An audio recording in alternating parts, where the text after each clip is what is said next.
Welcome back again to the Outer Dimensions podcast with Dave and Dre. Welcome again. This is our Christmas episode. We're going to go over some Christmas classics. Hope everyone's having a great day. Hope everyone's getting ready for that holiday season. If you're in the chat, give us a hello. Tell us what you're up to tonight. Now, I guess the dimension's in a little bit of a flux. Let me see if I can fix this, guys. I look like a anime cartoon for a second. Let me see if I can fix that. Give us a quick little second here. Let's see. See if I can fix this. Oh, now I'm a different kind of cartoon. Let's see if I can fix it again. The dimensional grid is a little bit in flux here, guys. Oh, nope. Almost. We're getting there. We're getting there. Oh, cyber me. Oh, no, we don't want that. Wait a minute. Now I look like a little kid. Let's see if we can fix that one more time, guys. And there we go. I'm back to normal. I hope everyone's having a great day. We're going to go over now. Yes, Dre's not here just yet. He's running around doing some family stuff. So we're going to start this off. Hopefully he's going to be able to join us a little bit later. I want to say hello to the Cobweb Collector. What's up? Yeah, baby Dave. I look like a baby for a second there. So we're going to be talking modern day Christmas classics, or at least a few. There's so many out there, but we're going to go over a few today. There you go. Let's pull it up on screen. So there we are. Modern day Christmas classics. And by the way, we're going to be going over 4 movies tonight, but I want everyone in the chat, anyone who's watching right now, I want you to list your top 4 modern Christmas classics. So let's go ahead and we're going to, now, like I said, Dre is running a little late. He is doing some family stuff, but he should be joining us, hopefully. Not our first rodeo, so let's go ahead and pull this up. So we're going to start off with the first one. Now, the first one we have is, of course, A Christmas Story, which honestly, I mean, if you think about it, it's kind of, well, it's pretty much a modern classic, and going back to 1983. So this is already 40 years old. Kind of crazy, right? 1983, it's 2023, so that's 40 years old already. Now, of course, this was a classic, came out November 18th of 1983, produced by Bob Clark and Remy Dupont. Let me pull up all the information here on my primary screen here. Bear with me, guys.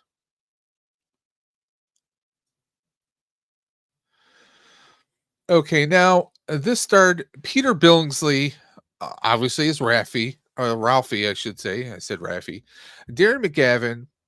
I mean, most people know him from Kolchak, the Night Stalker, and so many other classics, TV shows and movies. I mean, he's done a lot of movies over the years. Melinda Dillon and Zach Ward, and among others. Now, this is obviously spun off a few different movies. We're going to go over that in just a moment. Now, for 1983, this had a budget of $3.3 million, which translates to $9.12 million in today. So yeah, 40 years later, that's it only triples the budget. Not bad, actually. Now, the box office, it grossed $19.2 million back in 1983. That's kind of a big deal right there. Now, that would translate to $57.79 million today. Of course, thanks to Dre for doing our cheat sheet and giving us all this statistics here. Now, I had a runtime of 94 minutes. That's only an hour and 34 minutes. Not bad. Now, believe it or not, this is actually based on a novel. I did not know that, actually. Based on a novel called In God We Trust, All Others Pay Cash by Gene Shepard. Awesome. 2 sequel films. It runs in the family in 1994 and A Christmas Story Christmas in 2022 were made. Now, that was the one that came out last year and actually had some of the original cast in there, which is very cool. Now, IMDb, you gotta love the aggregators. Oh, we have a third one added here. So we have IMDb gave it 7.9 out of 10. Rotten Tomatoes gave it 89%, and Metacritic 77%. Now, when the film came out, the film has an overall approval rating from critics of 89%, with an average score of 8.4 out of 10. Now, the site's consensus reads both warmly nostalgic, darkly humorous. A Christmas Story deserves a status as a holiday perennial. Well, it is. I mean, how many times have any of us seen it at Christmas time or throughout the year? I think TNT or TBS usually run like 24 or 48 hours of A Christmas Story around the clock. So yeah, it is a perennial. In his movie guide, Leonard Martin, he's a well-known movie critic of the 80s and 90s actually. Leonard Martin awarded the film a 4-star rating, calling the film delightful and truly funny for kids and grown-ups alike, with wonderful period flavor. Now, this came out in 1983, but if you look at all the vehicles and the references, it looks like it's really taking place around like the late 40s, maybe like early to mid 50s, I want to say. It's got that look. I mean, there's so many one-liners in there. I mean, you can see in the poster right there. We got, of course, the father holding his his fragile work of art, his lamp that he won. Ralphie in the really horrible bunny pajamas, holding his Red Ryder BB gun. Uh, well, we don't see the little brother there, which is a little odd. But hey, it's neither here nor there. I mean, there's so many damn funny lines in this movie. You know, I mean, that's where all of us got Triple Dog Dare from. when Ralphie's friend is triple dog dare to stick his tongue to a pole. Of course, it's frozen there. Uh, uh, when he gets Ralphie's mouth gets washed out with soap because he dropped the f bomb, even though we heard "oh fudge," but that's not really what he said. I mean, it's one of those all time classics. I mean, it's one of those movies where you grew up and you look, this is like one of the first movies growing up because I was born in '78, so oh geez, I was like what 5 at the time. Um, this was one of those movies where you knew the lines word for word, and really a lot of people out there really didn't know movies line for line until years later. Like you think like Adam Sandler classics like Happy Gilmore, or a really great Adam Sandler movie, Eight Crazy Nights. Who knows? Maybe we'll review that in the future. But this is one of those like everything is from you know the neighborhood dogs breaking into the house stealing the dinner, you know the father looking at his son when Ralphie says oh fudge, he drops the actual f word, he doesn't say fudge. I mean, Fargus, I mean, it was just everything was just this is a textbook in writing a Christmas classic back in 1983. It's one of those movies you don't get tired of watching, and when you do watch it, you get those family vibes. You get that family nostalgia for the old classic Christmases that sadly we don't get anymore. Uh, the bully of a Santa who pushes Ralphie down the slide with his boots as he says "ho ho ho," just shoves him right down the ladder, right down the slide. Ralphie, always being told, you'll shoot your eye out, and he actually does.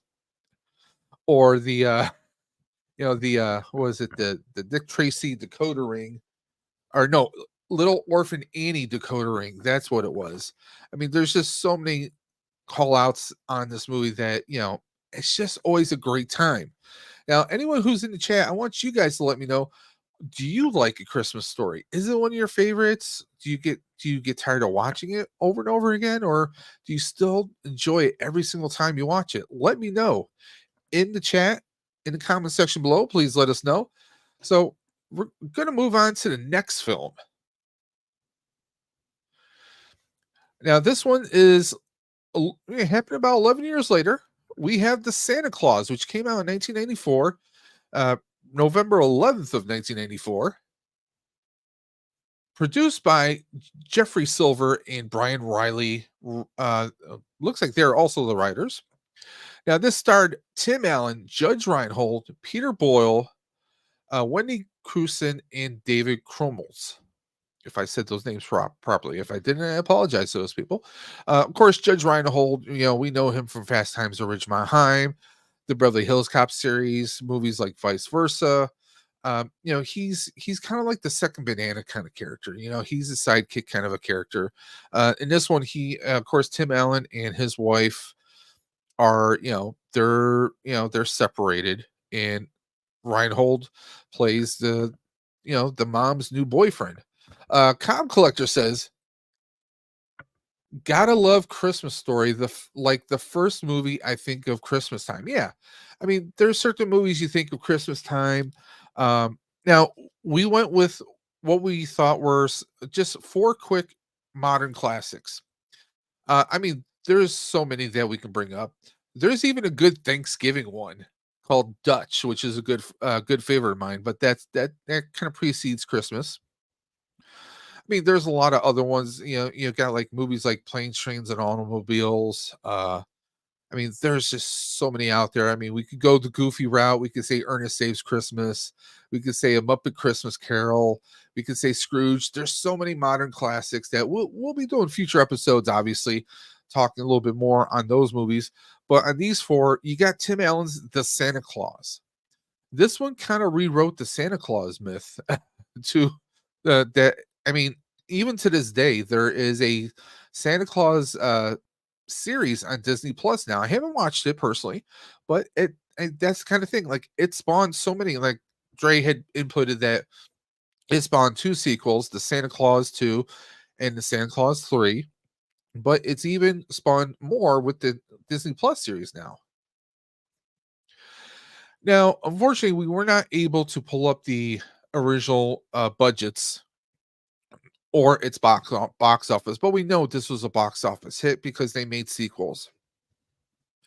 Original runtime of 97 minutes. Now, the great premise of this was Tim Allen and his son, they hear some noise, goes out to investigate, and it's Santa. Santa loses his grip.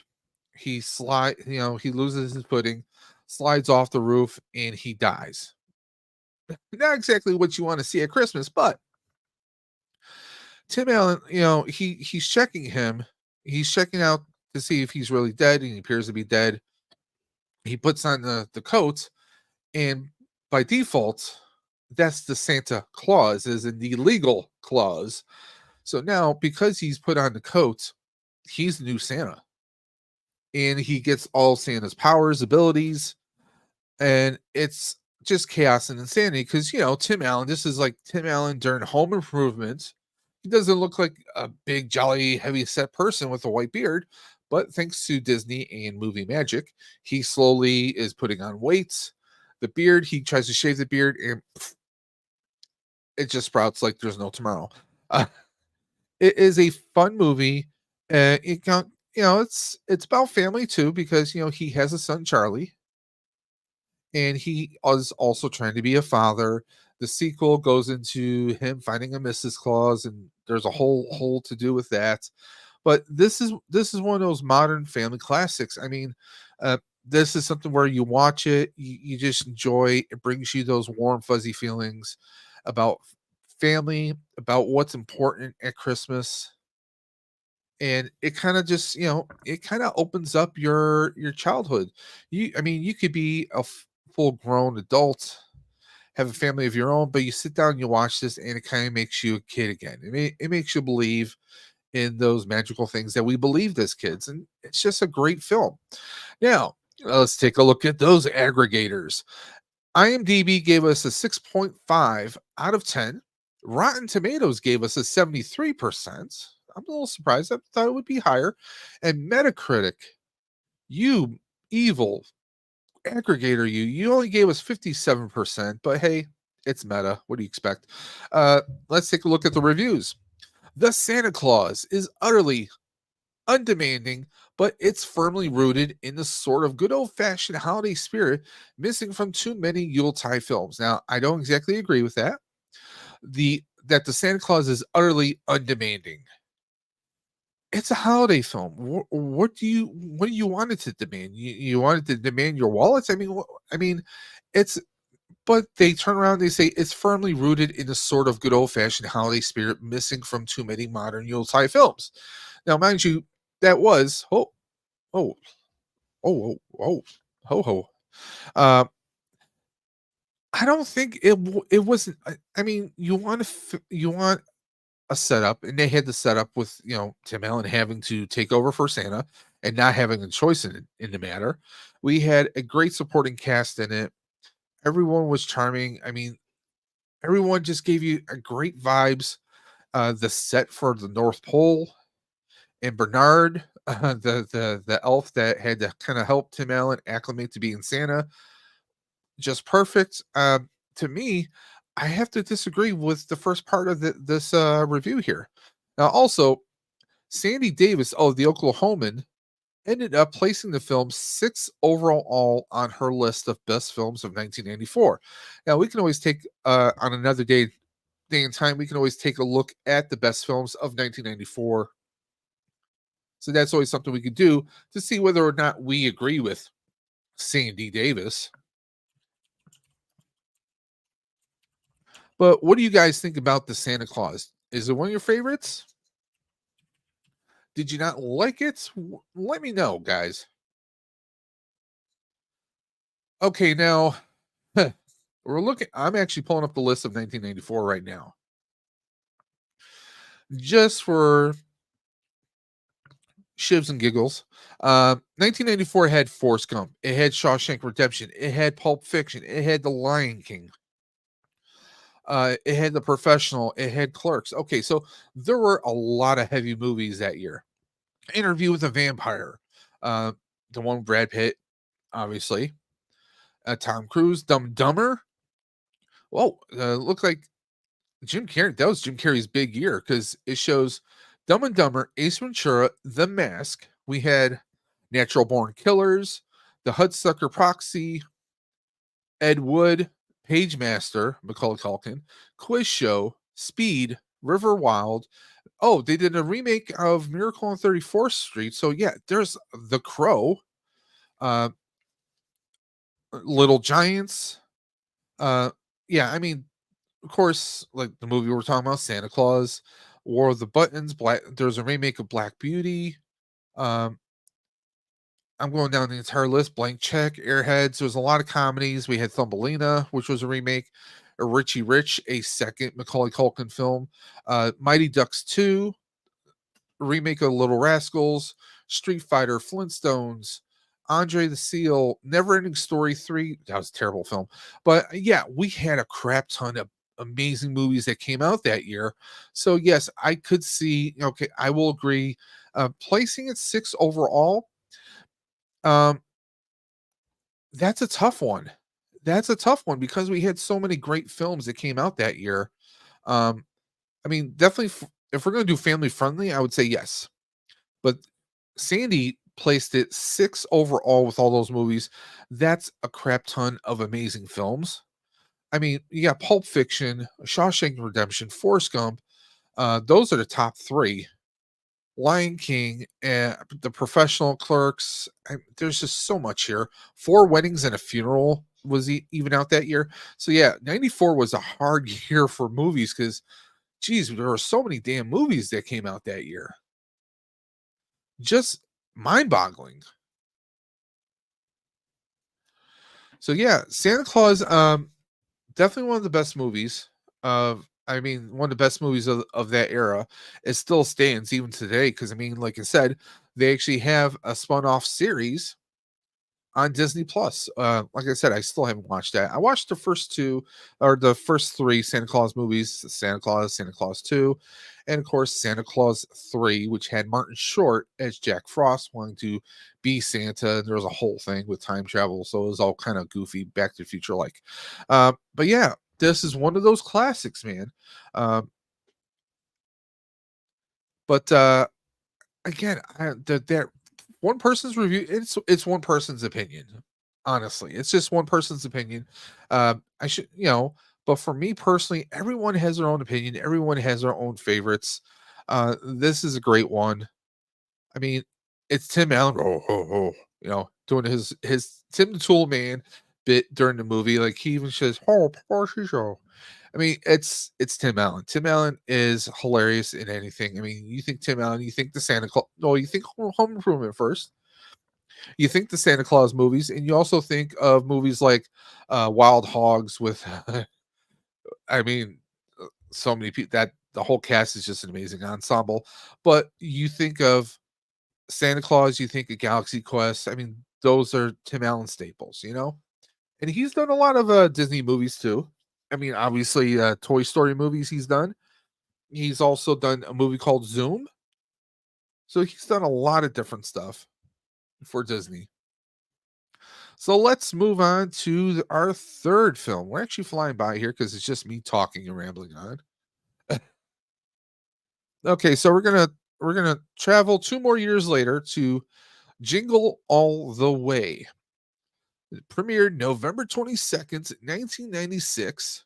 Produced by Mark Radcliffe, who, I mean, he's produced a lot of stuff. Chris Columbus, I mean, we know that, Chris Columbus, he's directed so many movies.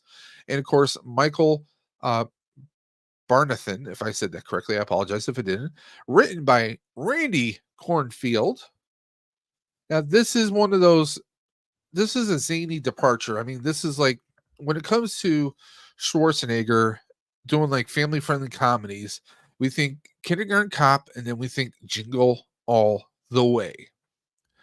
Of course, it starred Arnold Schwarzenegger, Sinbad, Phil Hartman, Rita Wilson, who, if you don't know, is actually the wife of Tom Hanks, Robert Conrad, Jake Lloyd.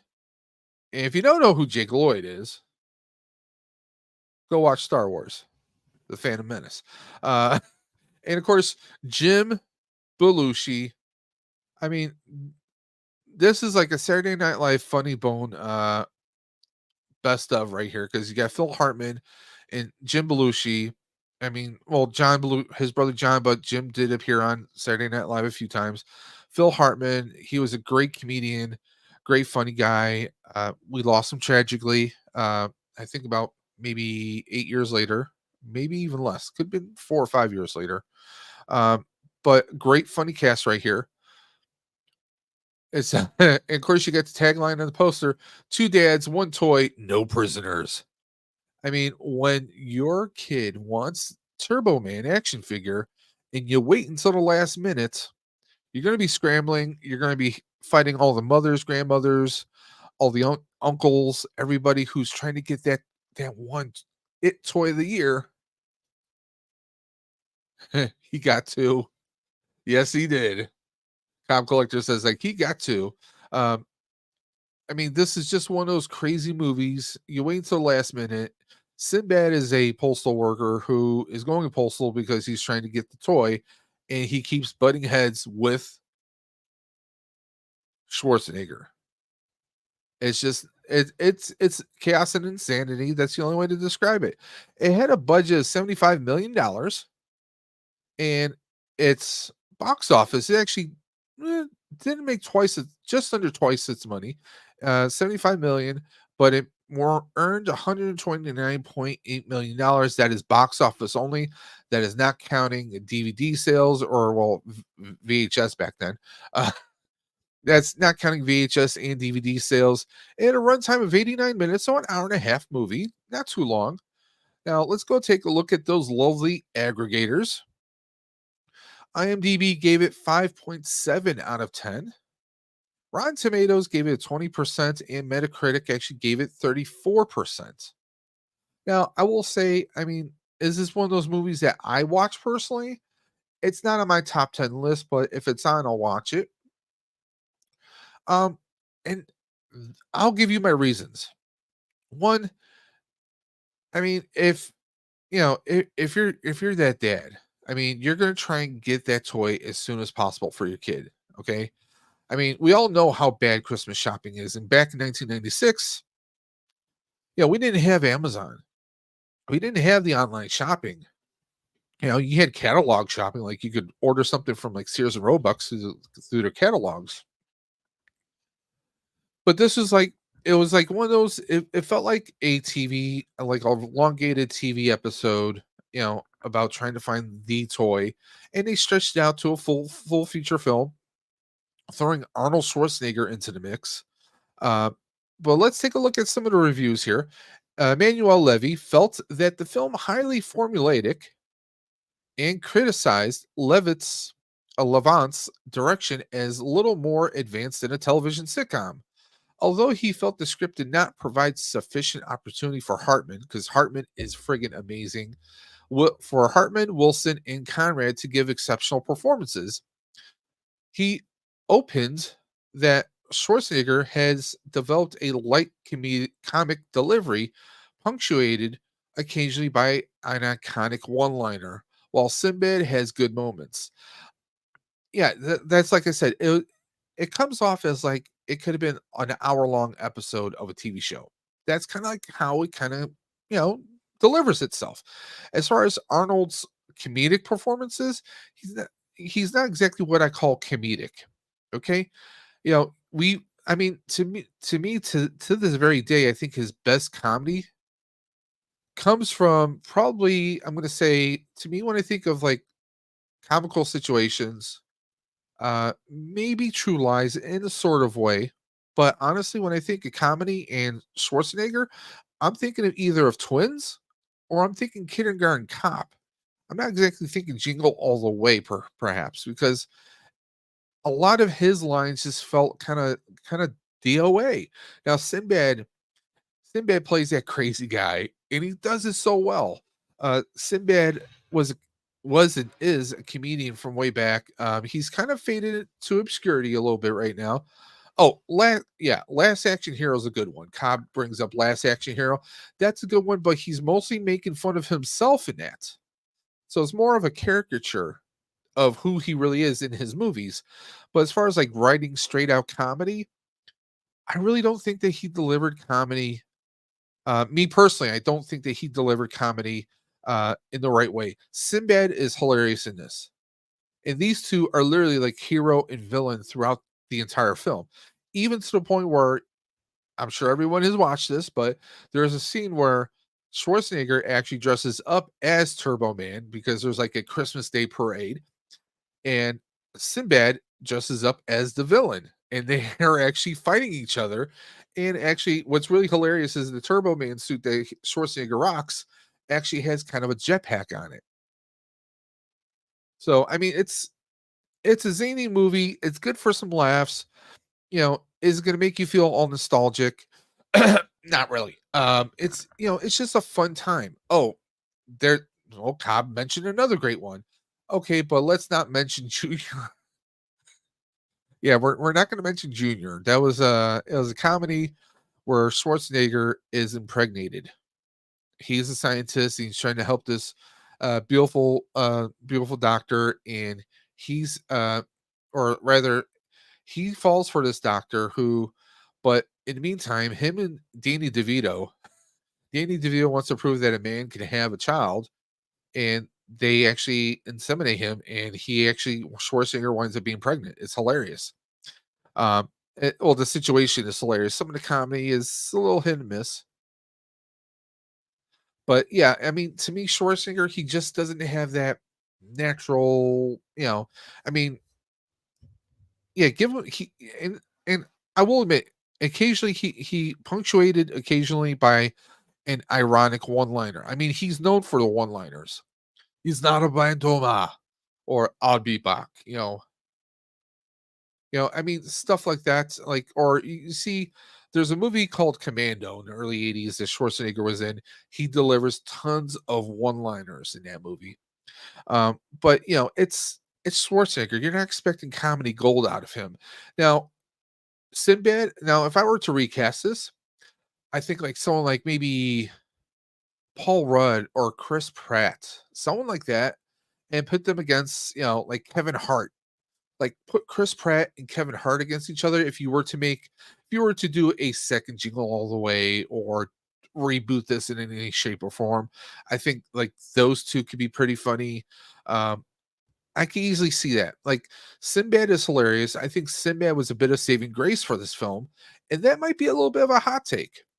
Rita Wilson is now, as they said here, uh, the script did not provide sufficient opportunity for Hartman, Wilson, and Conrad because Phil Hartman, he is an insane. He was insanely talented. He did so many characters on Saturday Night Live. He was on a sitcom called News Radio. He even voiced characters on The Simpsons, several characters, in fact. Was it Lionel Hutz, the lawyer? I mean, he voiced a lot of different characters. Troy McClure, I think he was the voice of on The Simpsons. I mean, he was just an amazing talent. Rita Wilson has been hilarious in some films. There's a movie called Top Secret. I think it was called Top Secret, and that's how her and Tom Hanks actually got together. She is amazing. She has great timing. She was just never given a whole lot of opportunities to really excel at it, but she's produced some amazing stuff afterwards.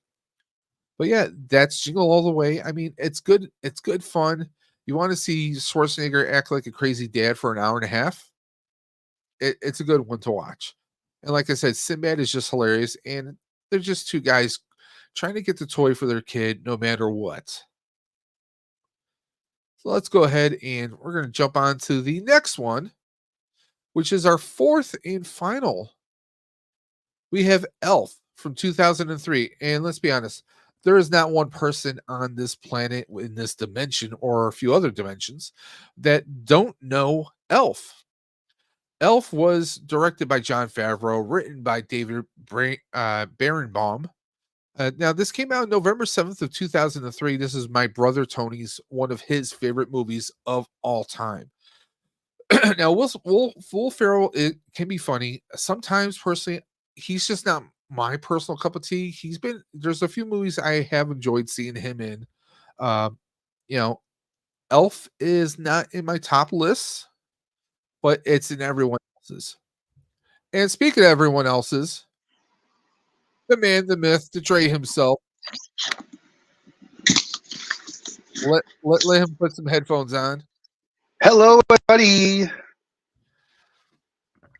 So how's Dre doing today?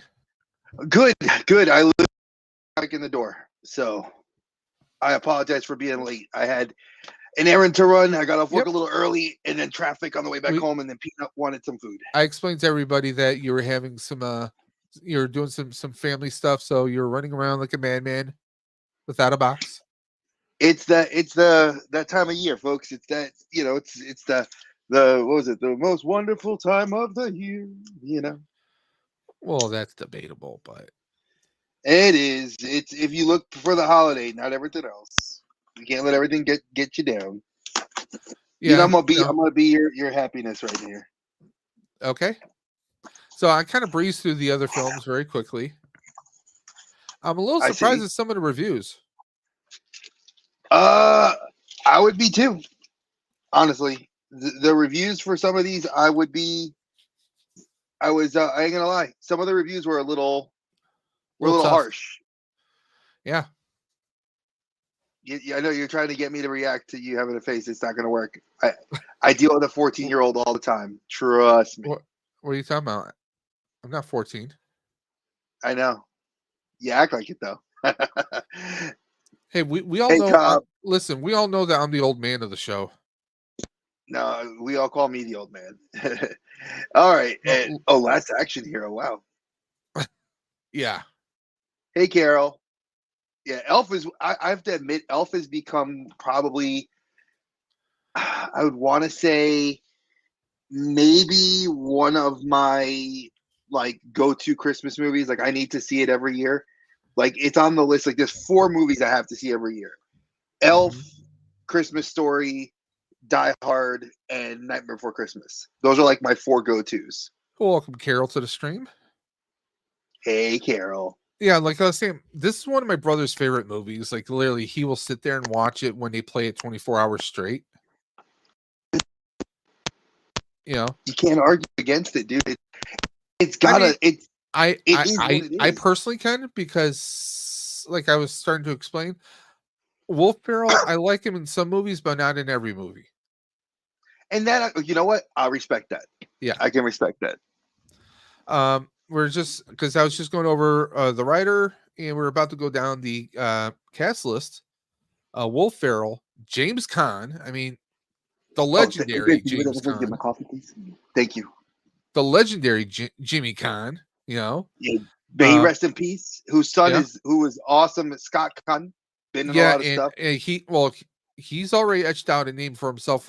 He's been, of course, Hawaii Five O, the remake. Yeah, Uh, what was it? Ocean's 12, yep. 13. Let's not forget Gone in That's fine. 60 Seconds.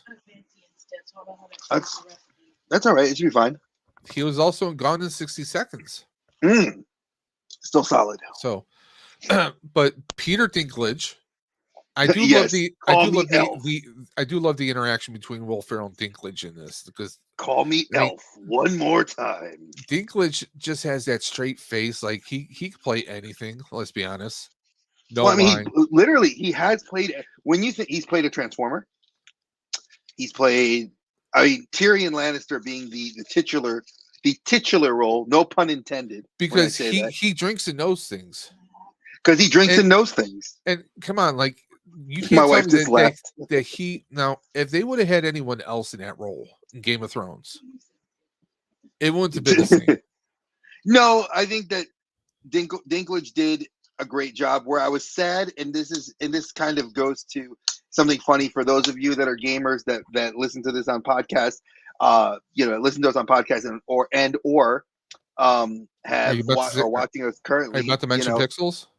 No, I was Dinklage as the Dinklebot, as the voice of the ghost from the video game Destiny, and it was sad because everybody remembers there was several memes made from this, but there was a exploit in the game where you could level up very quickly, and it was called it was on the moon, and you would go there and it'd be like, oh no, you've awoken the hive, and it was Dinklage's voice, and then Nolan North, who everybody knows is the voice who voices of everything.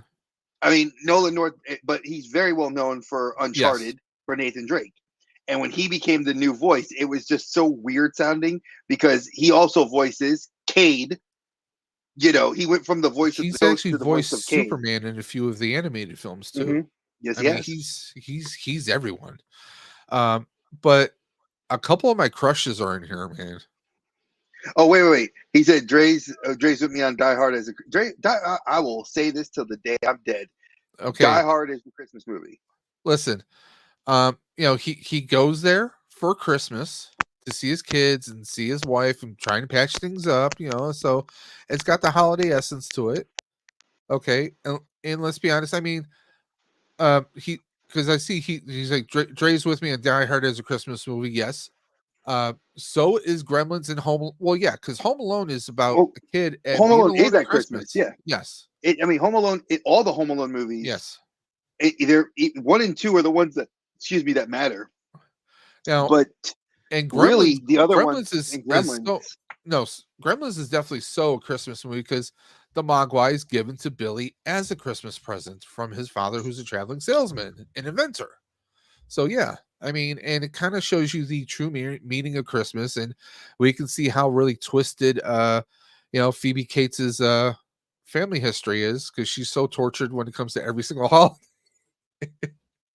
But I mean, yeah, there's some people who will argue, oh, if it's only Christmas for 5 minutes during the movie, it's not really a Christmas movie. But we're not talking about that, guys. Zoe Deschanel. Dre, I can't hear you. Hold up. Dre, do you have any? There you go. My headset was low battery, so I took it off. No, not a problem. No, I was saying, we could, when you look at all these movies, across the board, when people argue what defines a Christmas movie, and I'm not going to call them out negatively, but I'm going to say T3, and I have gone back and forth on this for close to almost 2 years now, because he says Spider-Man No Way Home is a Christmas movie, because I of the time period it takes place at the end of the film. I said that does not count as a Christmas movie. Now, if you look at movies like Batman Returns, where the Big movie gap. film is completely engulfed in the Christmas spirit. There's You know what? snow, there's decorations. That's like saying Harry Potter movies are Christmas movies because no, it takes place during the entire year, and they have like a quick little montage of Christmas very briefly. So, I'm sorry, but T3 Carlos, if you're listening to this, if you're watching this, we can agree to disagree, Exactly. and we'll move on.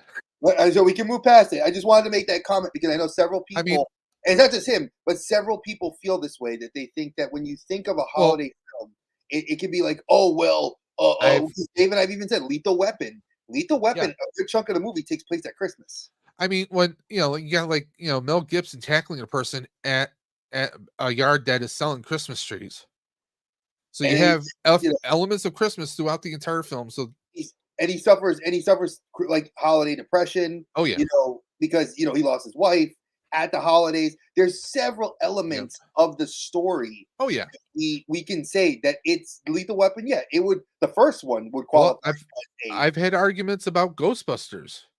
And Believe you it or and not, I kind of argued that, kind of, but I agree with you. Yeah, both films, because the ones in the first one, when they are in the holding cell, Bill Murray is Peter Venkman is singing "Santa Claus is Coming to Town." The second movie, you see them running through the city wearing Christmas hats, wearing Santa hats. Although it does culminate at New Year's, so arguments can be made, but that's neither here nor there. But we got Zoe Deschanel from, of course, New Girl. his sister is Bones. Yes, Emily. And they both can sing. Don't get me started, man. Oh, I love me some Emily Deschanel. I'll the Deschanel sisters, man. Hey, you can have one. You get one, I get the other. I'll take Zoe. I'll take Emily. Okay, there you go. But I mean, regarding Hitchhiker's Guide to the Galaxy, she's funny in just about everything. Yeah. Mary Steenburgen. She's a bit older, but bit of a crush. Back to the Future 3, Time After Time. There's been so many. Time. Yeah, that reminds me of when you just said that. With Malcolm McDowell as H.G. Wells. No. Time After Time. You know what I think of? I think of Cyndi Lauper. I think of Avengers Endgame when Rhodey is like, when they're arguing, when they're putting Hawkeye in. That's the movie I'm talking about. Time After Time. Yeah, when Hawkeye's putting his helmet on, right? And they're like, "What about time travel?" He's like, "What time travel?" He's like, "Time travel." He's Quantum like, Leap. He's like, "Time After Time, time machine." Yep. I swear, like, that was great, Dave. You get applause because I love Avengers Endgame. So. Okay. But Mary Steenburgen is in here. Of course, she is, Mrs. Ted Danson. But this isn't the only movie that she appears with Will Ferrell. Step Brothers. No, she's actually in a couple of his movies. Yeah. So I mean, that film studio. And the immortal Ed Asner. May he rest in peace. Yes. I mean, he voiced J. Jonah Jameson in Spider-Man the Animated Series. I mean, Mary Tyler Moore. I mean, Up. I mean, he's. I mean, that movie just kicks you in the feels. I mean, we could do a whole movies that hurt your feelings. I'm thinking about it right now, man. So movie, I know they make you tear up. Yeah, I mean, when I went Phase on Love and Bob Newhart, who's still kicking. Oh yeah, Phase on Love. Phase on Love, for y'all that don't know, Phase on Love was the heavyset black man that was the manager of the retail store, which is basically Macy's for anybody that didn't live in New York. But he was also Big Perm from Friday. He also voiced. He did replacement voice for. Oh God! I just had his name in my head. Bebe's Kids. Robin Harris. It was Bebe's Kids. He voiced Robin Harris.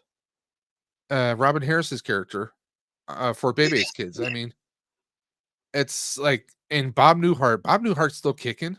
Yeah, which is mind-boggling. He appeared on a couple episodes of NCIS. Of course, he had the Bob Newhart show. He had two separate shows entitled Newhart and then Bob Newhart. I mean, he's just a legend. He's the one that plays Will Ferrell's adopted father. The elf. Yeah, his elf father. But just like, I mean, it's got a big all-star cast. You just have to sit there and watch it. Of course, Will Ferrell plays this innocent character, which is just insanity considering all the other characters he's played throughout the years. That's what's such a step out for me. It's like he's very funny. Yep. I feel like for him, this movie was a step out of his. It was like, yeah, it has its moments of very serious mix. It's like, I think Ebert said it best. Yeah. It's one of those things that kind of is like the perfect hodgepodge of like what you need to make a good movie. Gotta say hello to Greedo and a Speedo popping through the chat. Yo, hey Greedo, I ain't gonna lie. Hey, Greedo, does this movie make you swole? And yeah, Cobb was like Baby's Kids was wild. It is. And Baby's Kids. I can almost guarantee with 99.9% probability we will be covering that at some point in time. Oh, it's on the list of things for at least maybe animated films that aren't maybe always 100% kid friendly. Cool World. That you put Cool World in the same family with that. You put Aeon Flux in the same family with that. I mean, Eight Crazy Nights is kind of maybe borderline. Eight Crazy Nights is tame compared to Baby's Kids, because Baby's Kids was at that that's a technical foul. Yeah, it's more like that. Like, go take the walk. You know this movie's just what it is. Go take the walk. I mean, if we're gonna do like stuff that just isn't family friendly, we could do the original Heavy Metal. That's why I said Aeon Flux, Heavy Metal. Yeah. You know, there's a few out there, but we'll take that on another night.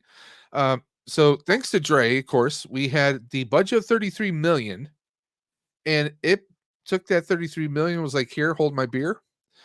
It makes $225.1 million for an hour and a half movie. And I noticed you gave us a third aggregator this week. Okay, so I went. So that's Metacritic, because I wasn't here. So I'm sorry about that, folks. But we're going to get into some cool things. One thing I'm going to talk about is the trend that I noticed.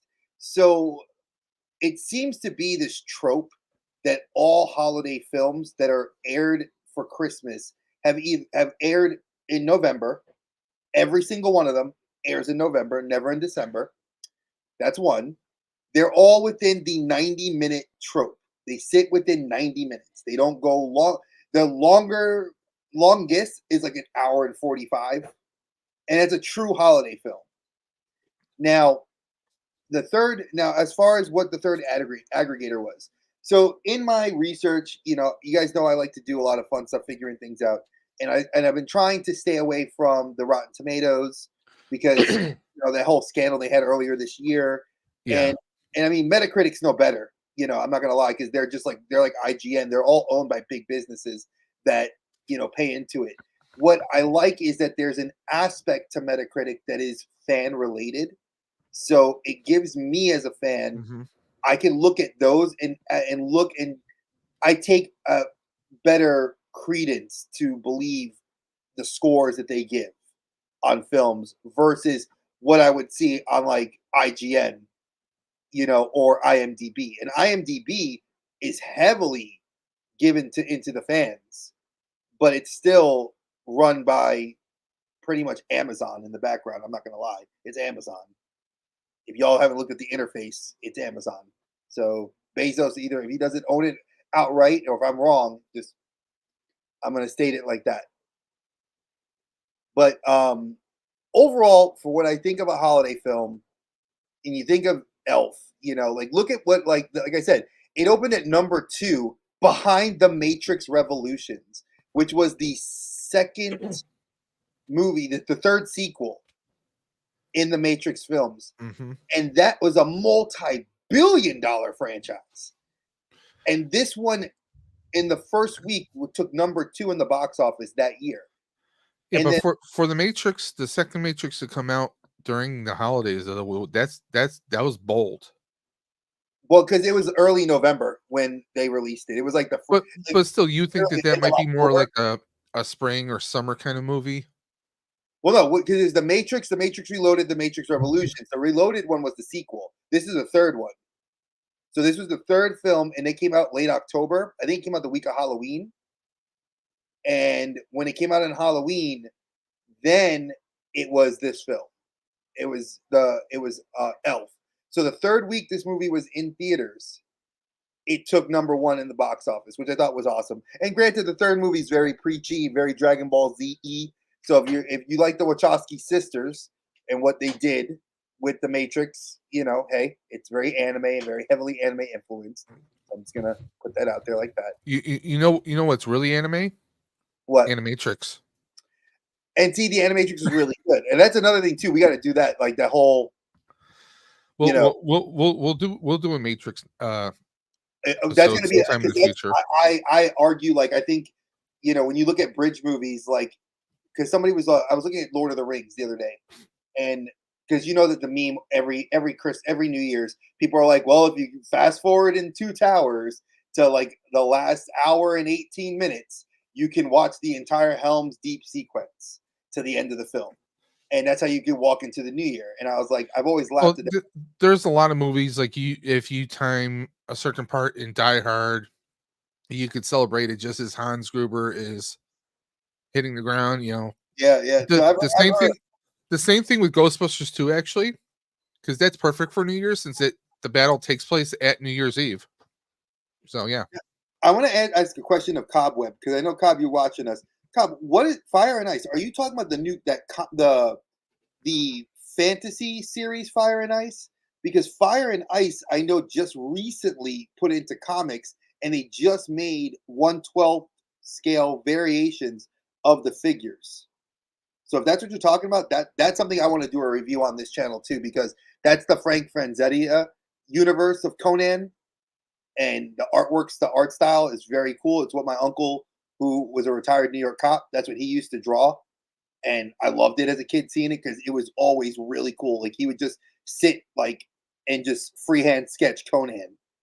And he would get the magazines, the big old Marvel magazines, or well, they weren't Marvel. They were I forgot the company that put it out, but Frank Frazetta would have these big magazines, and the artwork in there was very risque because the women were, barely covered. He's talking a movie cartoon from the 1980s.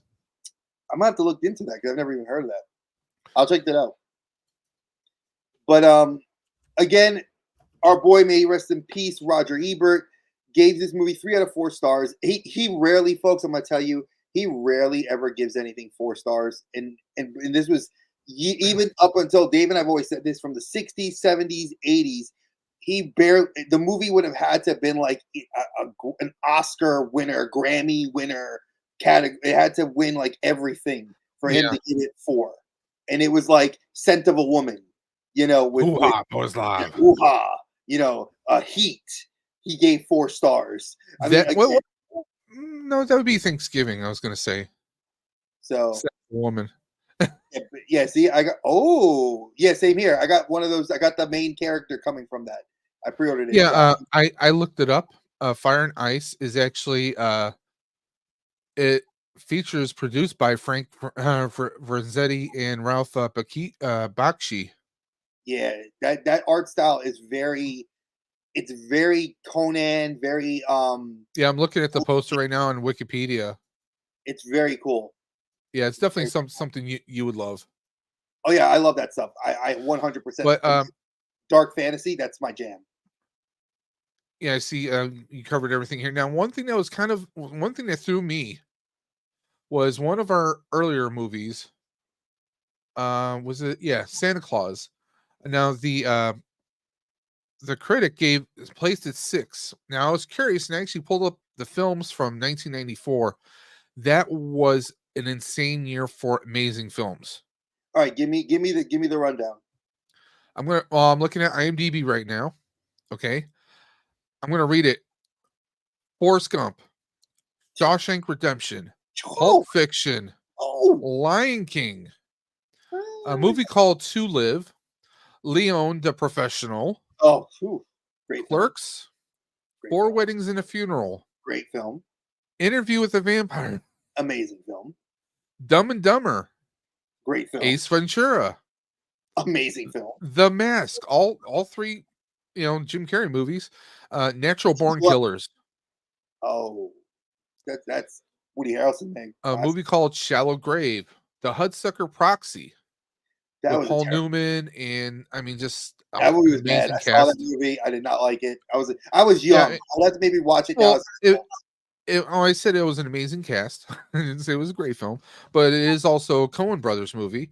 Ed Wood, Oh, that was a good movie. The Page Master, That was great. Quiz Show, Good movie. Speed, Amazing film. The River Wild, I feel like I saw that movie. Meryl Streep, Kevin Bacon, David Stratham. Yeah. I've seen Yeah, that's a good movie. The remake of A Miracle on 34th Street with Richard Attenborough, Elizabeth Perkins, Dylan Well, we've McDermott, seen- JT we've Walsh. seen- We've seen the remakes. Oh, and they've even done, what was it? I know, what was it? Not PBS. Well, Hallmark. Hallmark did a remake of it like Yeah. in, the early, in like 2010 because my mother-in-law watches it. There's a every- movie called Three Colors, which I really didn't know anything about. A favorite of mine and also a favorite of T3, The Crow. I mean, hey! What, my son named Brandon after Brandon Lee. You're gonna Okay. put him before me? No offense. No offense, T3. I'm the co-host, and I don't get names. Little Giants. And that was Ed O'Neill. I love him. And Rick Moranis.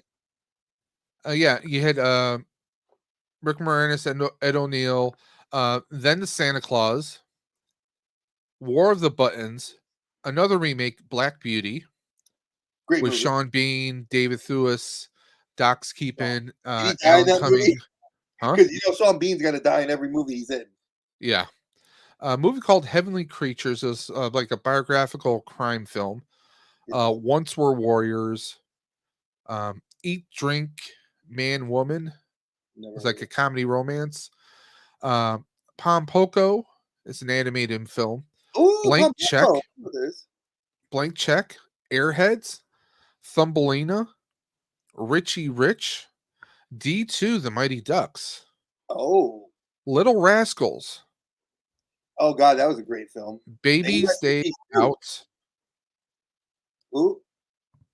Baby's Day Out. Oh, that was part of the Look Who's Talking, right?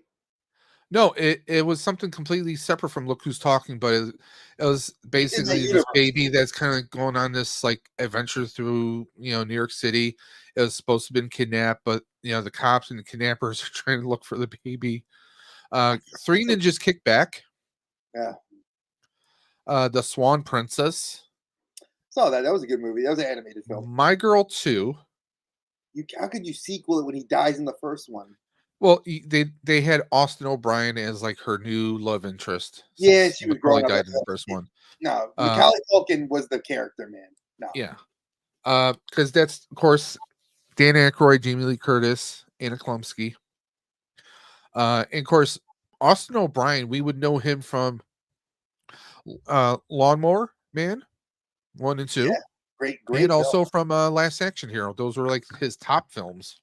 Now, for people sadly. that don't know, like the Lawnmower Man was one of those like weird sci-fi Yeah. horror films that was in the King universe. It was a novella of Stephen King's, if I'm not mistaken.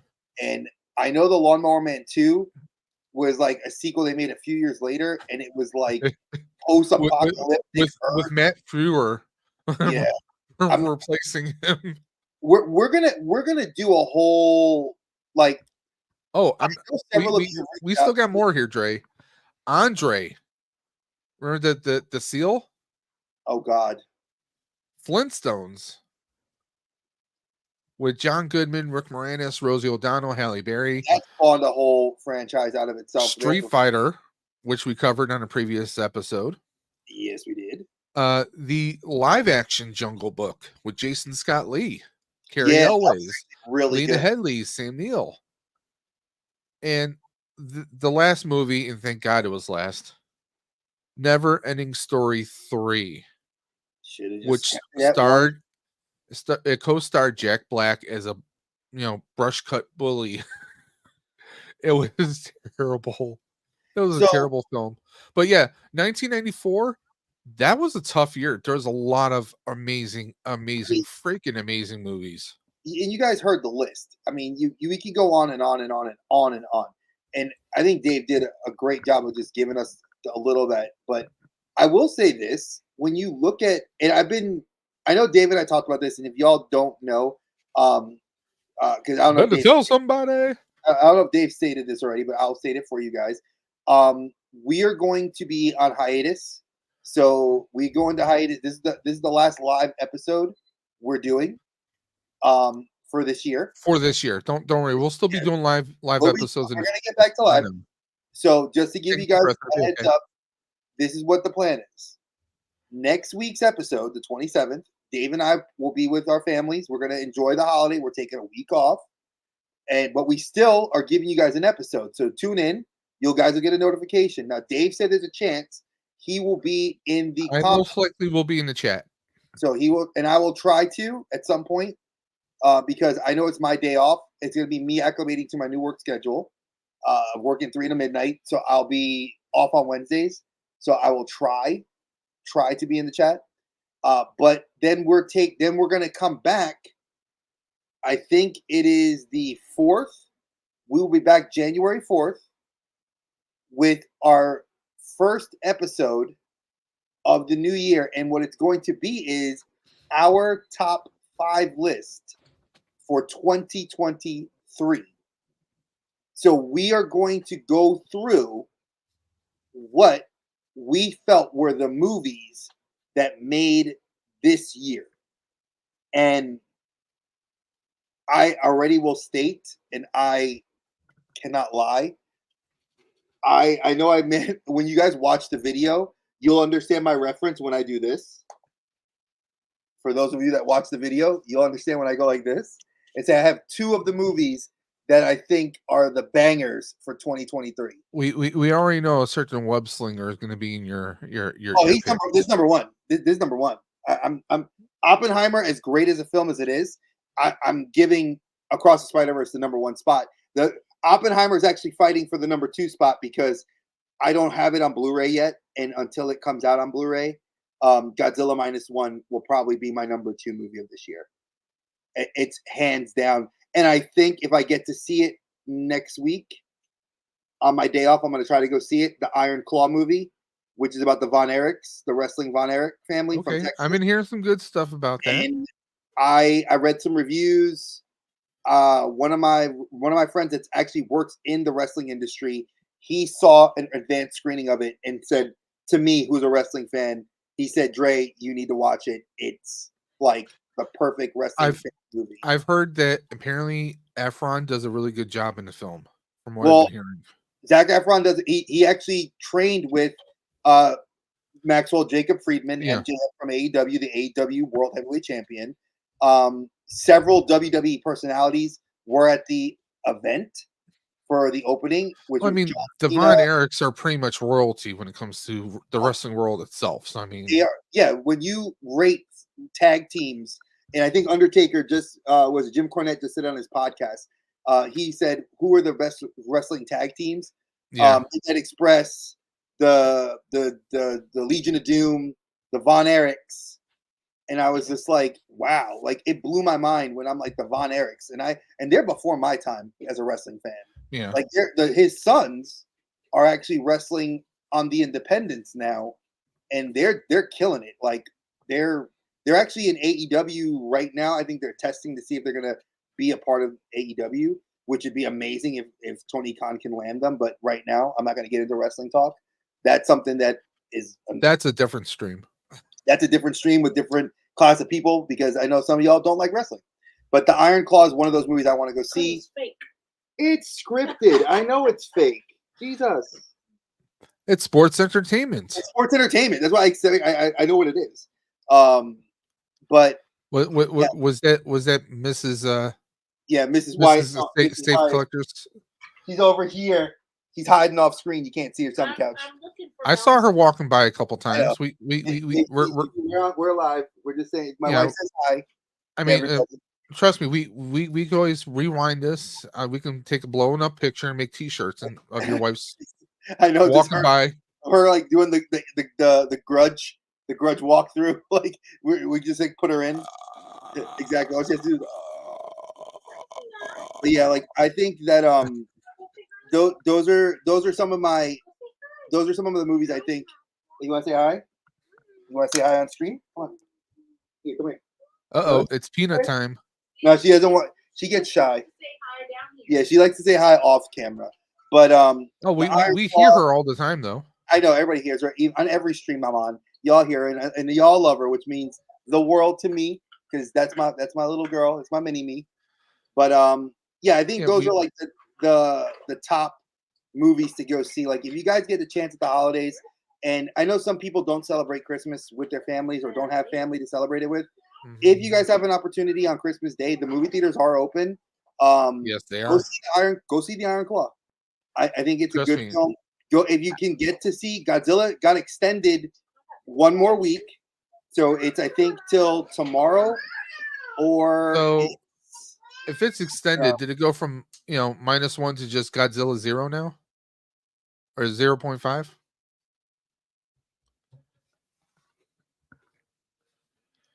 No, I'm sorry, I didn't hear you. I had to mute because she was screaming loud. What happened? I was like, well, if it's extended, so is it like more like Godzilla 0.5 now?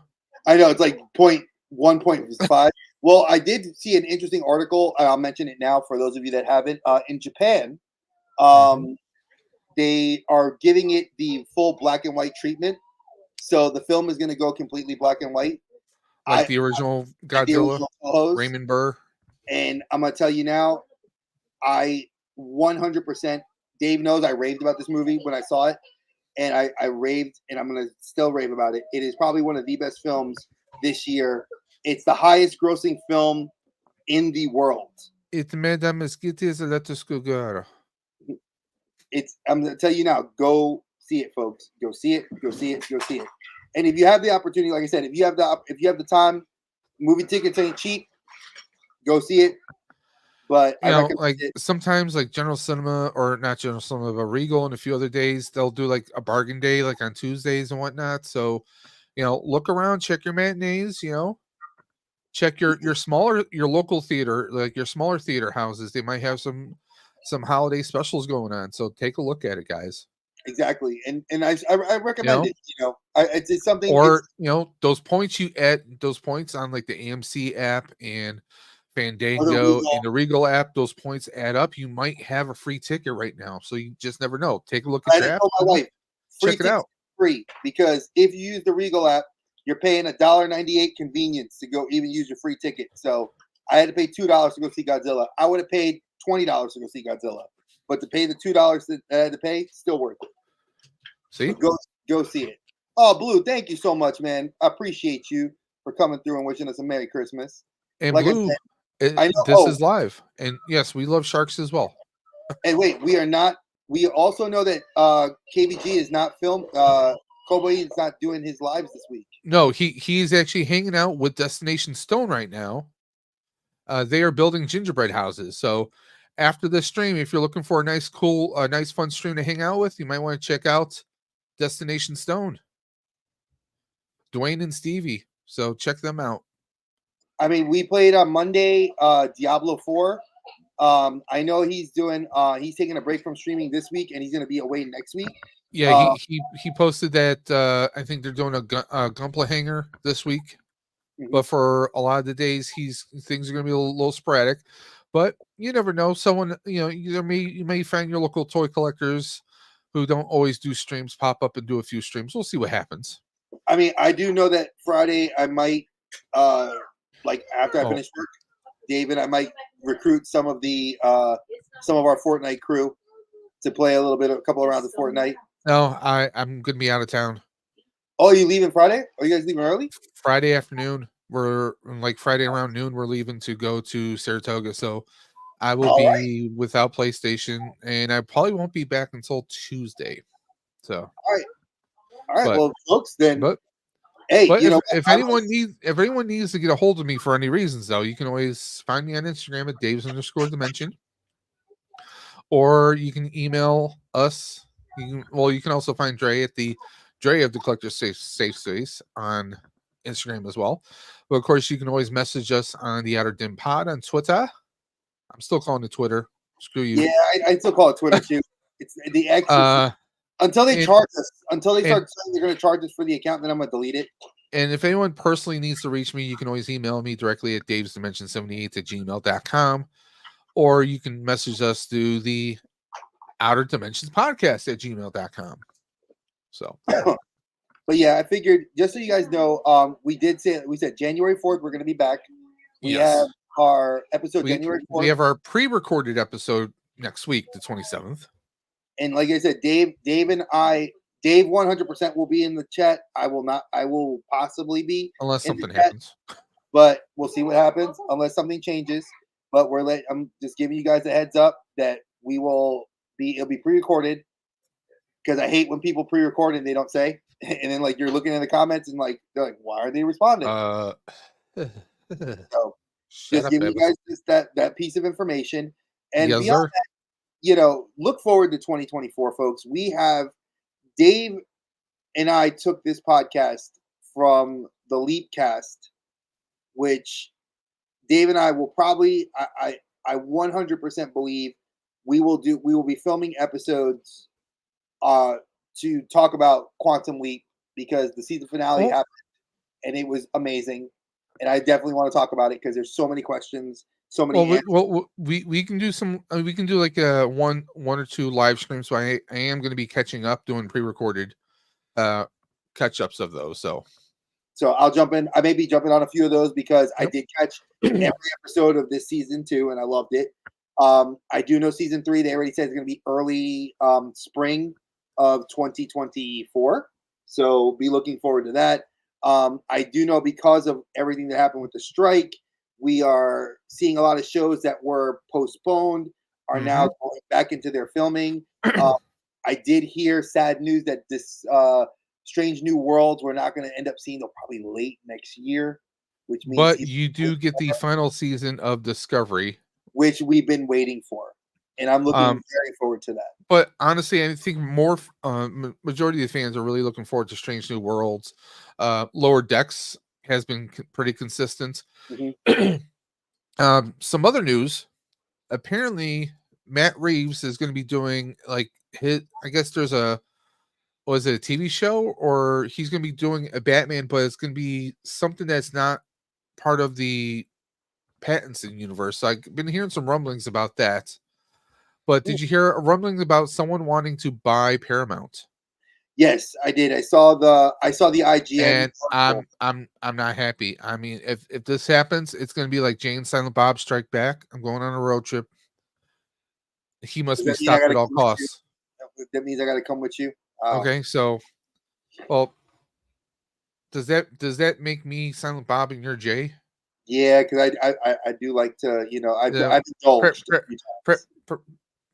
Practice your snoochy boochie. Snoochie boochies. But yeah, I mean, I won't lie, folks. I mean, we can mention this now because I know I was late and I'll mention it a little bit. The two biggest, obviously, news articles that have hit the news today. Merry Christmas to you, Vern.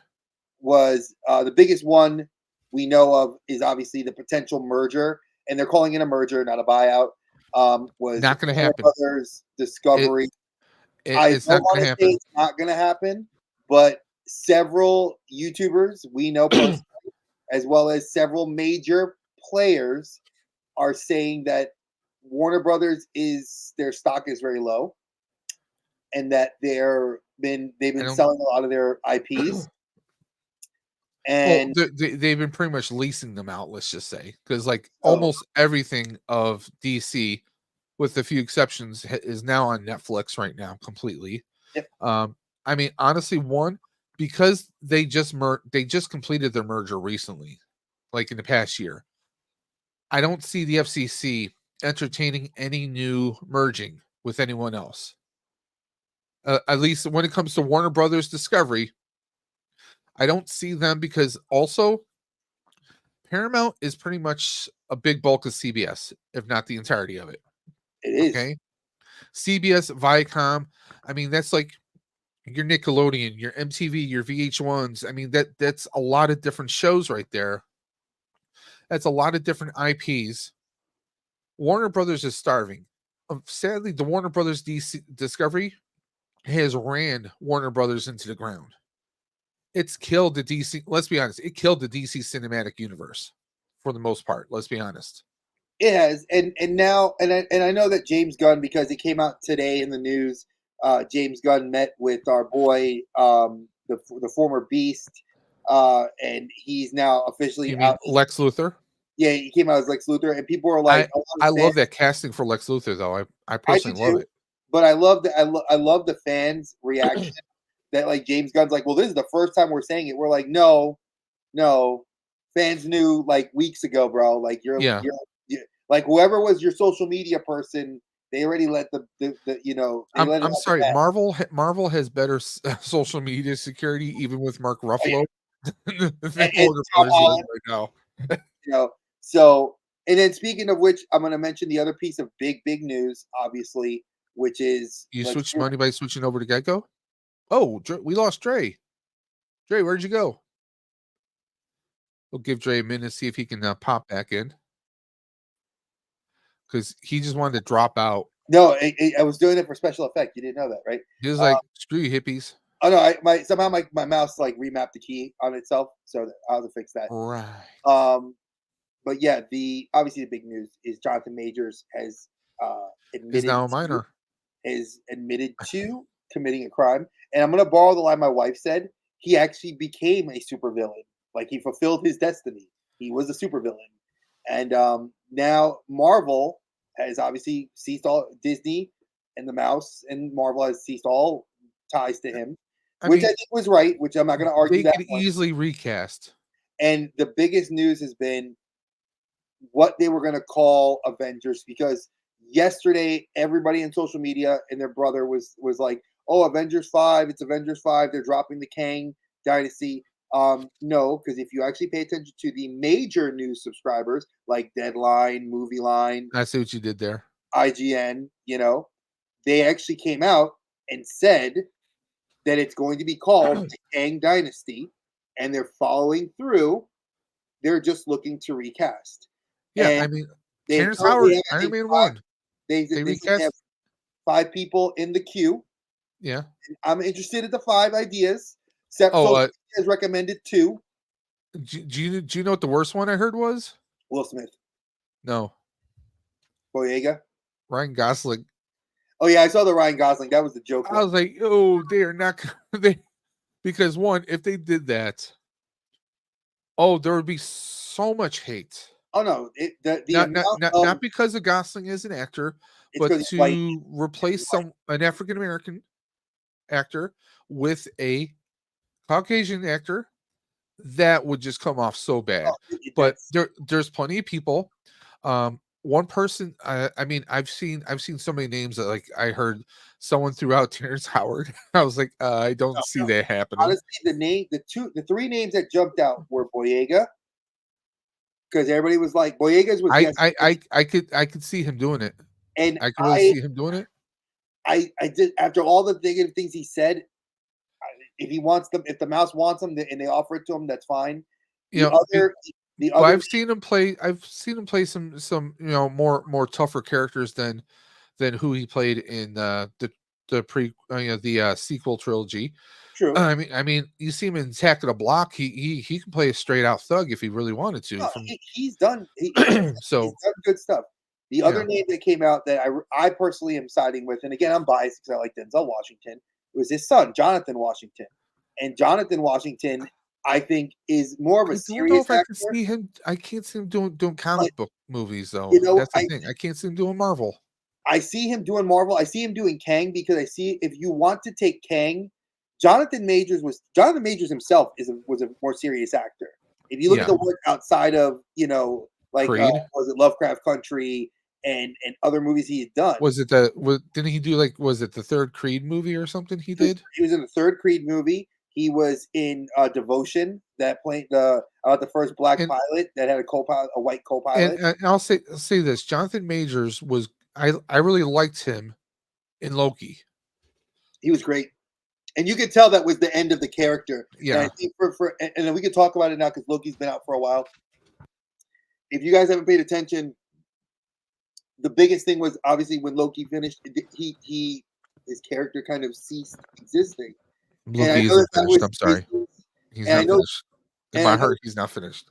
I know, and Disney, the way if Disney were to say we're gonna go with a different villain, I would accept it because Loki's story in the season 2, which is the final season of the show, did a great job. Like it 100% pushed that initiative forward. Listen, with how they ended it, Loki is more than worthy to pick up the hammer or anything else. Okay, to me, Loki he elevated himself in such a way that, I mean, he could rewrite the multiverse. But here's my thing: I could see them maybe doing a little bit of editing with Ryan Reynolds. That Deadpool jumping through a multiverse does something to kind of shatter things, or I wouldn't be surprised if we see Doctor Strange pop up in Deadpool 3 He because we is saw him leave at the end of Multiverse. Dr. Mom. We saw him leave at the Multiverse of Madness with Charlize Theron. Clea. So yeah, so I mean, there's a lot of things that they could explain away why Kang looks differently, or not even explain at all. Just recast them and have someone else in that position. I know this would be a hot take, but I honestly could even see Michael J. White. No, he's not Good. strong enough as an actor. I'm not. I'm going to be honest. I love Michael J. White. Spawn was one of his best roles, but he is not strong enough an actor to carry the villain mantle.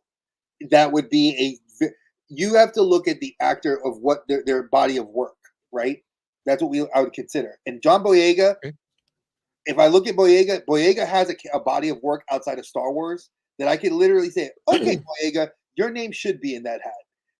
John Washington, you're not just because you're Denzel. I mean, but you have a body of work behind you that I can. I mean, on Ballers, and what was the one he did with what's his name from Star Wars? Oh God, what Klansman? Black Klansman. I mean, he Great I film. mean, he could play funny. He could play straight. I mean, he did sci-fi Tenet, with I mean, he did sci-fi he's- with Tenet. yeah. You I know, mean, he's to me like, I mean, he's etched out his own legacy aside from who his father is. exactly 100%. That's what I'm saying. I could see him I mean, stepping into that role. did you ever watch Ballers? I watched every season of Ballers. I love it. Okay, then. I mean, both him and even Dwayne Johnson kind of stretch. They kind of stretch their range with those shows. Well, You know? and again, Dave Bautista, like you gotta look at Bautista. Of all the things we've all said, and I Yeah. think that's one of the shows, folks, we're doing coming up in February. Just so you all know, we are going to talk about like sports entertainers that have broken out of wrestling. And I've already said Batista. He's the one I think that has broken the He's the mold only one. and has the largest area, I think, or the widest area of range when it comes to acting. He's done horror. He's Comedy, done suspense. He's done comedy. I mean, action. he's done the family films. Mhm. He's done the action films. Hotel Artemis is still one of my favorites. Great film. Okay, I mean, we see him in Dune. I mean, he what is it? Army of the Dead. He was great. I loved him in that Army of the Dead because was- he was a little bit funny. Had a little bit of a light side, Sorry, but And then you have know. obviously Drax the Destroyer. You have him in. I mean, him as Drax. just Him as that's Drax alone, like he could do that deadpan of like, in some of his lines he ad libbed. oh yeah, because Like- he had to. Like, what is Gamora? Yeah, what is Gamora? He ad libbed that. I mean, he's funny, and you look at him and how he looked and how he presented himself when he was in WWE. You take that image and you put it right next to him now, completely different. They're completely different characters. I love it. The second Knives Out movie, I can't remember what the title of it Right now, is. the Glass The Onion. second one, yeah. Glass Onion. he was in that. I mean, Great he film. was. I And I mean, didn't like Knives Batista. Out to begin with. I'm one of those hot takes. I didn't like the Knives Out the first one. The sequel I enjoyed a lot more. Yeah. But again, I love Daniel You had Craig. Ed Norton in there. I mean, you just had everybody. So, but I will say this: one thing aside, because a lot of people have asked me, they were like, "Hey, I love what you guys do. We've watched your like unaired stuff when you guys record. Are you guys going to do TV shows?" Dave and I have discussed this, and I want to state this again. We will do TV show news for pre-records. When we do a Yeah. pre-record, because we have so much topics that everybody hits us with that are hot stuff that everybody wants to talk about, and more now that we can include the movies from this year and going into next year. Because Dave and I purposely did not review movies that came out this year, and I have a backlog of movies that Dave and I want to talk about. For obvious reasons, out of respect. And we were one of the few YouTubers that followed in the nerd affiliated, flag under their flag when we were like, hey, we're not going to talk about this stuff. But then I started looking at films and I started watching some of the ones from this year, and I'm like, man, there's some really bangers that were like, like we want to talk about. Them. So we're going to mix them in. Now, it is true if you look at movies as a trend, movies are slowing down tremendously. Mhm. Mostly because of the pandemic, mostly because of the trend of movies. A lot of people are waiting until they hit streaming services for the most part. Let's be perfectly honest.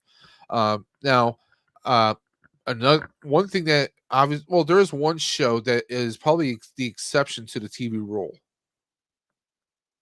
because we talked about a few episodes of Monarch on a pre-recorded episode, so we're probably going to be continuing that season at the very least. Oh no, we're definitely, because it's only got 4 more. It ends in 10 episodes. Yeah. So we have January 16th, I think, is the last episode. So those would be a few pre-recorded episodes.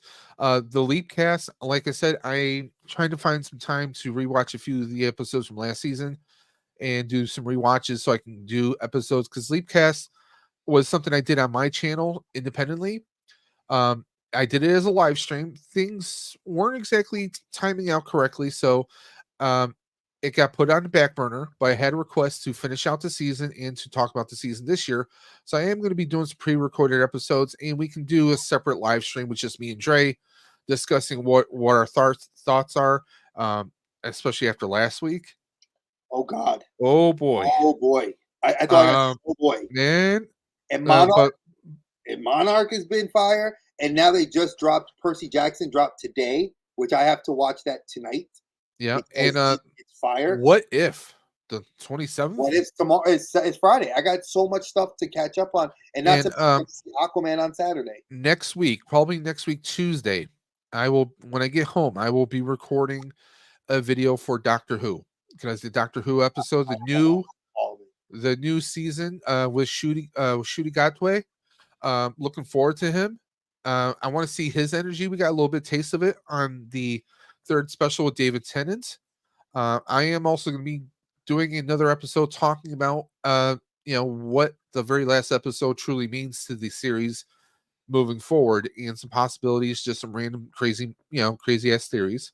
So I got some more talking point episodes coming up on Dave's Dimension. And in fact, somebody unboxed 5 X-Men 97 figures today, so he's got some videos that he needs to upload tonight. And let me just pause one thing. Let me pause. I want to address some of the chat. Mega Demon, you're always a big supporter. Merry Christmas to you as well. Obviously, we got other people coming through. Ricardo. Ricardo, Merry Christmas to you, brother. I do see, what was it? Mega Demon, any plans? Anyone has plans? Dave is like I said, I was looking at big plans for Friday. I'm being kidnapped and taken to my wife's family for Christmas. To his in-laws. He's going away. And will be in-laws on Sunday, on Christmas Eve, and I think Christmas Day we're going to see my mother-in-law. We haven't decided yet, but that's the plan for me. So Sunday and Monday I will be disposed, and then Saturday I will be with my family celebrating the second half of my anniversary with my wife. And then we are going to go see Aquaman 2, The Lost Kingdom. Sorry. Aquaman. I'm sorry. Don't apologize. I like Jason Momoa. Well, no, no, I like Jason Momoa, but I'm of the mind and thought that, well, this is it's a movie that sadly is not going to go anywhere You know what? I'm not gonna. as far as we know. I'm gonna say it. Like I'm gonna hot take it. I think this movie's gonna be fire. I think it's gonna be fire because it's Yeah, the but last. Amber Heard can get medication for that. I know that you get preparation H. You feel that burn. So I think it's gonna be one of those movies. It's gonna be really good. I don't have high expectations for it. I just am going to go see it. Yeah. That's what my plan is. And I feel Aquaman 2 is going to be more of a buddy cop movie if you saw the trailers. oh yeah, it's gonna be a buddy cop movie, and everyone Yeah. and I kind of accepted it because it's James Wan. And if you guys watch, there's a hot take about why I like James Wan. If you guys don't know who James Wan is, he is not Google it. unknown to the comic book universe. He did Swamp Thing, the whole Swamp Thing show, which was freaking awesome. And I'm I sad. haven't watched it yet, actually. What happened? I haven't watched it yet. I haven't. I gotta give it to you. Remind me when we get off the show. I gotta put it on the Google Drive for you, all the episodes. Well, I mean, Mega, look, that's cool. Ricardo, Merry Christmas to you, my brother. Dre, do you have any videos coming up? I do actually. So I'm going to say thank you for the people that watched my last video. I had 100 views on that video. It was one of the views of the new season for Retro Rewind that had the highest. It was the number one viewed video of Awesome. this. So I'm very happy for that. Whatever you guys, nobody commented on it, and nobody liked it, but you guys watched it, which is very impressive. So hey, look, it's our buddy Cobain. Aaron, the man, the myth, the legend himself, Cobain Games. So some of the videos I have coming out are the following. I do have, and I'm gonna pull it out here. Hey now. I have obviously Jada Toys, Ryu, and I have Fei Long. I just had this figure. Jada, what about Will Toys? I know Jada, take those toys out your mouth. I just got this in today from Marshall, the anime. Nice. Mouse. So I have a stack of SH Figuarts that need to be reviewed. I have to unbox the Andrew Garfield Spider-Man, which I was like super happy that I found him at Target on sale. The box is bent, but I don't keep my stuff on card anyway. Spider-Man, it goes up. I'm going through withdrawal right now. I haven't been in a Target in probably 3 weeks. Honestly, there's nothing new. I mean, there's a lot of sales and stuff, but there's nothing that really of interest, to be very honest. Whatchamacallit? I have videos.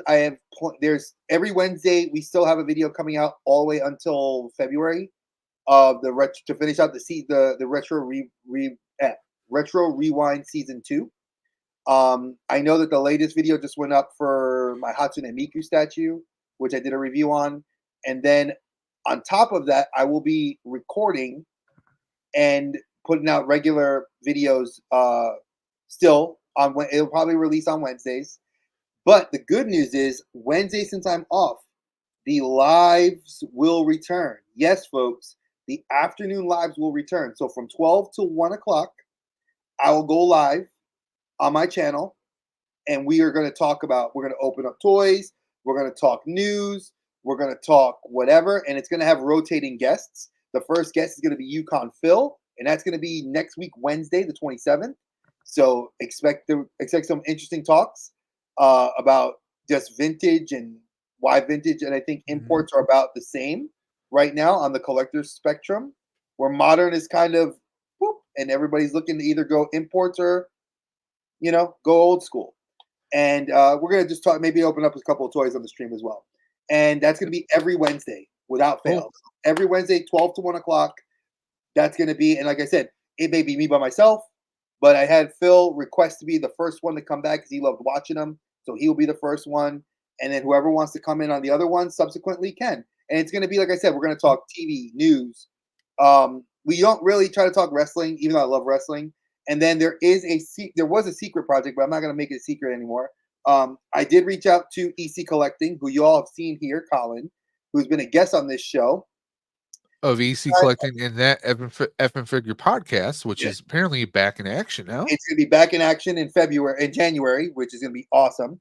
But he and I are getting together to work on a passion project of mine that I've been wanting to work on. And Father Figures, a show that will be appearing on my channel, will be he and I co-hosting and talking about collecting, being a dad, and trying to impart collecting as a dad to your kids, and how our habit actually can have positive and negative repercussions on our children.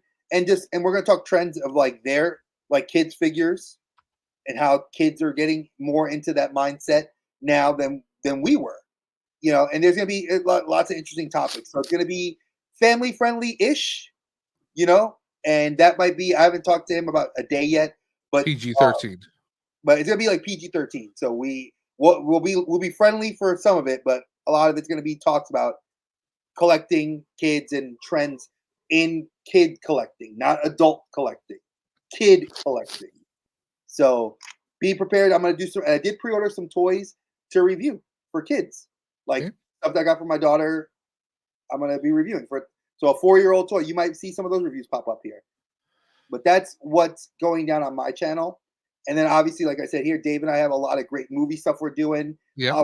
Dave and I did state this. We are going to do the week of the Oscars. We're going to have a special live to talk about Oscar picks. So that's going to be a first time we've ever done that. We skipped this year. Who do we pick, and who do we think that the Academy is going to drumly pick? But also, my channel, Dimension Tech, which is a new feature on my show, we just did this today. I actually replaced the battery on my laptop. Nice. That's a battery? This is a battery. Yeah, this is a 56-hour battery from dope. a Dell laptop that is about 7 or 8 years old. Nice. So we did that today. So yeah, I actually have 6 videos to upload tonight. I don't know why you can't see the chat, Ricardo. I think refresh. I know that sometimes the chat disappears. Now, Ricardo, I can explain why you might not be seeing the chat. We are simulcasting this on 3 channels: Dave's Dimension, Collector Safe Space, and of course the Outer Dimensions podcast. So if you're viewing on one channel, you may be missing the chat from the other 2 channels. That could be why. So we're sorry if you're missing out on that stuff. It's not purposeful. Yeah, I am working on a fix for that potentially. And there is potential that we're going to be. And I'm frozen. Yeah, I see you're frozen. You want to pop back in? No, I got a fix for that. All right, cool. But yeah, we wanted to just say thank you to you guys and girls that have been really supportive of us. This is a passion project of Dave and mine, and I remember when Dave and I first started talking about this, and I was like, man, I hope it's successful, and this is again a passion project, and it has been a lot of fun, and we're not stopping, folks. We're steamrolling through. Like I said, I have content scheduled, or I should say, I have enough ideas to fill out the entire year. I am being mindful of more of your requests, and we're gonna sprinkle in some pre-records. So that's just the plan. So hold on one sec.